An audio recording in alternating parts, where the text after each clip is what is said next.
ce qu'on appelle les attentistes, ceux qui voulaient continuer par la lutte politique, et ceux qui vont vouloir en découdre, et c'est comme ça qu'on va s'acheminer progressivement vers 54.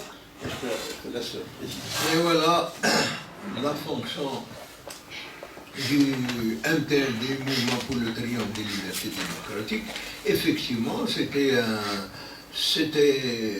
finalement, on a eu parmi les Français de l'époque certains des progressistes qui ont collaboré, c'est-à-dire qui ont accepté de travailler avec nous, comme Jacques Chevalier par exemple, et son équipe, des gens qui étaient ouverts parce que le MTLD proposait une constituante, une assemblée constituante algérienne, sans distinction de race ni de religion, ce qui fait que les libéraux français à l'époque, certains, dont Jacques Chevalier, étaient à la tête de ce mouvement. C'est comme ça que le MTLD a fonctionné, et il a fonctionné dans la légalité, il ne pouvait pas faire autre chose. Et Messali lui-même, quelques années après, trouve moyen de dénoncer ce mouvement, de dénoncer les membres du comité central et les accuser de collaborateurs avec le pouvoir colonial, alors que c'est lui qui était à l'origine de la création de ce... Un parti légal doit fonctionner dans la légalité, sinon il va être dissous. Eh bien, il n'y avait pas à les accuser de quoi que ce soit. Eh bien, Messali a fini par les accuser de collaborateurs, de traîtres, alors qu'ils n'ont fait que fonctionner avec un parti légal, dans la légalité. Voilà. Et c'est à cause de ça que Messali, finalement, a rué dans les brancards et il a dénoncé les membres du comité central, c'est-à-dire les dirigeants de ce parti du MTLD. Ouais. Et eux, qu'est-ce qu'ils vont faire? Ils l'ont dénoncé à leur tour pour dire qu'il se comporte comme dictateur. Pourquoi? Parce qu'il a demandé la présidence à vie pour lui. Alors là, ils ont refusé et ils l'ont accusé d'être dictateur. Et c'est là où le parti a implosé et on est devenu entre nous des ennemis, entre nous les uns les autres, et on est devenu, on se bagarrait, on se bastonnait les uns les autres. Voilà ce mouvement que tant de sacrifices, tant d'anciens militants avaient donné leur vie, d'autres sont morts, d'autres ont fait de la prison, d'autres, je prends l'exemple de Lahul Hussein, il a fait autant de prison que Salih Haj lui-même. Mais voilà, alors c'est de là, finalement, qu'est né le mouvement pour le passage à l'action armée. Si tu permets, c'est Mohamed, donc c'est effectivement cette opposition, j'allais dire même très violente, entre Messali qui voulait avoir le parti sous sa botte et en être le président à vie, et les centralistes et des cadres qui ont travaillé dans la légalité. C'est cette opposition très violente qui va inciter un groupe de militants, activistes, à aller de l'avant, à créer ce qu'on appelle le comité révolutionnaire pour l'unité et l'action, qui sera à l'origine du groupe des 22 dont a fait partie c'est Mohamed. Et là, je te laisse reprendre le fil de l'histoire. Comme vient de dire mon ami Sibley, c'est justement cette déchirure dans le mouvement national qui a fait qu'on ne pouvait plus attendre, qu'il fallait le passage à l'action.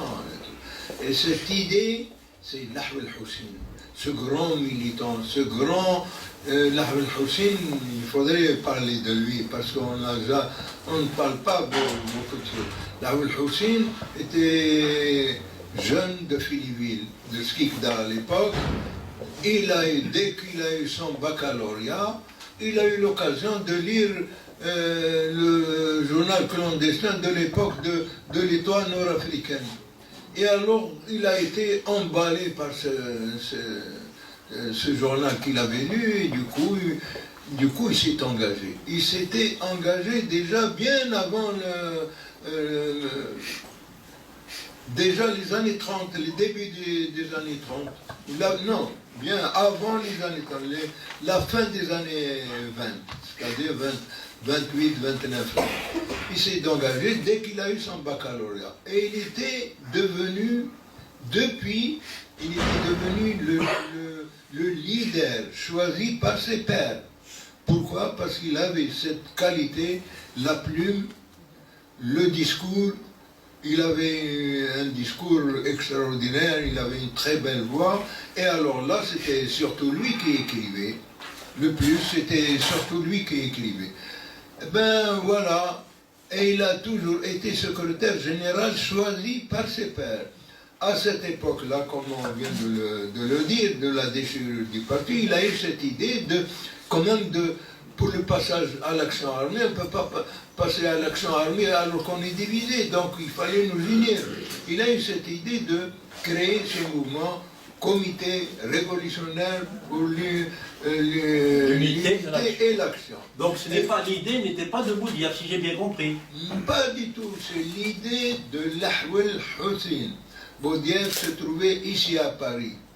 Quand l'os avait été découvert, il avait été finalement dissous, le parti à l'époque, les responsables qui n'ont pas été arrêtés, qui étaient recherchés, qui étaient sans domicile fixe et tout ça, le parti de l'époque nous a affectés pour faire de la politique au nom du MTLD. Et c'est comme ça que Boudiaf a été envoyé ici en France pour diriger le MTLD de l'époque. Quand il y a eu cette implosion, l'Ahwel Hussein a décidé de la création du CRUA, Comité révolutionnaire pour l'unité et l'action, pour le faire fonctionner. Il a fait appel à Boudiaf, il lui a dit de rentrer à Alger, de venir de France, de rentrer à Alger. Il arrive à Alger, l'Ahwel Hussein lui dit, à partir d'aujourd'hui, vous allez, lui avec Ben Boulaïd, à deux, et puis parmi les membres de l'organisation politique, il y aura Dakhli Bachir et Bouchoubouba Mourad.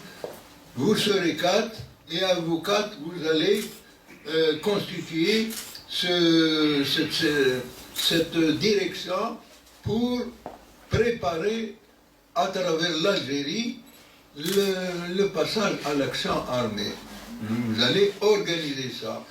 Boudiaf s'est réuni avec ses deux collègues du mouvement. Il s'est réuni 2 fois. Et puis après, il a décidé de ne plus les rencontrer, de ne plus faire avec l'organisation. Et il a décidé de se faire élire. Comment se faire élire? Il a décidé de convoquer à Alger 16 personnes du département de Constantine, 4 personnes du département d'Alger et 1 personne du département d'Oran pour faire cette fameuse réunion que moi je qualifie de réunion mascarade, hein, parce que tout ça pour se faire élire à la tête de ce mouvement. Pourquoi c'est des gens...